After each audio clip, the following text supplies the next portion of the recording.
If you're like the thousands of our clients and the many of our students, you probably didn't think it was even possible to get started with your dietitian business while still in school. In today's video, I'm going to break that down for you step by step. You might be wondering, why start now as a student? And there are various benefits to getting started with your dietitian business before you feel ready, aka while you're still a student. Firstly, if you run any type of business as a student, that will help give you the skills that you need that will help you advance faster when you grow your dietitian business. But if you were to start your actual dietitian business, you're going to develop a lot of the skills needed to advance your career when you're ready to take off. The skills that you'll be able to build include working with people, so that's interpersonal skills. You can also work on your oral communication. That means when you talk to people, whether it's video or in person. You can work on your written communication skills, whether you're responding to messages, sending messages or emails, or even writing copy. Maybe you're writing words for a blog or you're writing a website and you want to help make sure that you know how to connect and relate with people in the written word format. I also encourage you to clarify your why. Think about why as a student you want to start your dietitian private practice.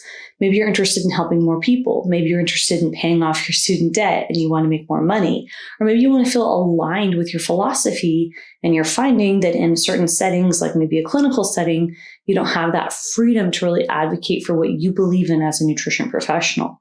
Or maybe there's a combination of those reasons that really do resonate with you. Whichever reason is behind your unique why, I want you to think about it, write it down, and tape it on your wall to help motivate you to keep going when times get rough. Most importantly, I want you to think about scope of practice. There are certain states and certain colleges that do limit what you're able to do as a student. So you're going to have to be mindful to where you live and what the regulations are. Again, there are some places that are more strict than others. Of course, you can't provide medical nutrition therapy until you're licensed, but you can start building your brand, building connections and relationships, talking about general nutrition education. Remember, as a nutritionist, we do have things, there are things within our scope that we can do. You just have to be mindful with what you can and can't do, both for the side of marketing and for the side of actual service delivery, meaning if somebody does hire you as a consultant or a coach. Nextly, I want you to think about inspiration, because oftentimes things don't feel tangible until we know it's been done before. Think of those before you. Only 6 to 8% of dietitians go into business, and the top earners in dietetics do earn 6 figures, but that's less than 10%. I want you to realize that there are successful dietitians who have grown their business and done so in a way that's been before they felt ready, some also as students that you can look up to. I want you to check some examples out. Other examples of students that we've worked with would be Marissa, Alina, and Stephanie. Now, their videos are all linked above, and we can put them in the description box if you want to learn about their unique stories. Now, when you build your business or your dietitian private practice as a student, the skills that you can build include showing up and showing your face, right? And that has to do with interpersonal skills, oral communication. And that's going to help you learn how to relate more with people, find out what they want and need, and even conduct some market research to find out about your unique audience, narrow down who you want to serve and what problem they have, so you can more effectively come up with nutrition messaging and information that your audience resonates with. Now, the sooner you can do that, the better, because that does take a bit of work and it doesn't happen overnight. So if you're able to get started sooner, that would be a good way for you to really get more comfortable with setting up the foundations for your dietitian private practice.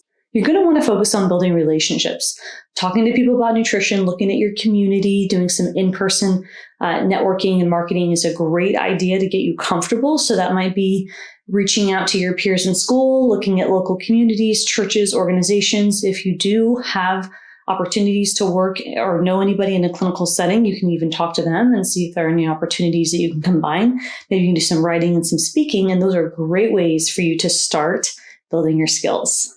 You really want to choose how you want to make money, even if that changes. So right now you might create an ebook or a guide, or you might just build your email list, or you might offer consultations. Again, check with your scope of practice, but think of one way that you want to make money right now and choose that option and stick with it. And that's going to help you focus. Lastly, you're going to want to set a goal.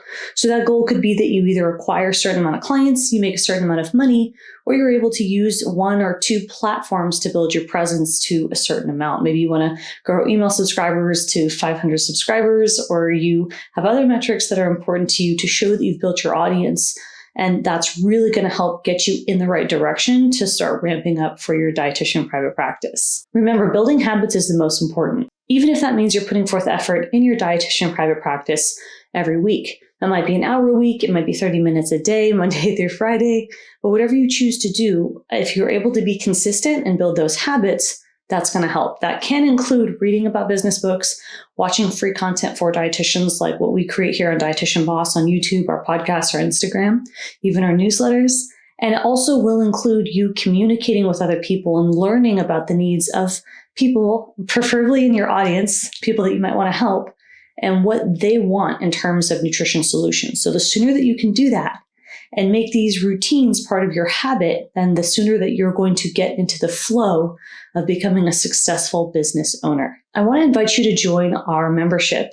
It's called the Library, and you can join on a month-to-month basis. We have very affordable options to help you have access to our curriculum, to your community of like-minded dietitians, and our team. We offer hot seat calls, coaching opportunities, Q&A, and live teaching to help you grow your business before you feel ready and know exactly what to do for your stage of business. If you want to check out more student examples, I want you to click on the link above. And I'm also going to link a playlist of students if you really want to dive in and see how they've been able to make it work to inspire you to move forward with your goals.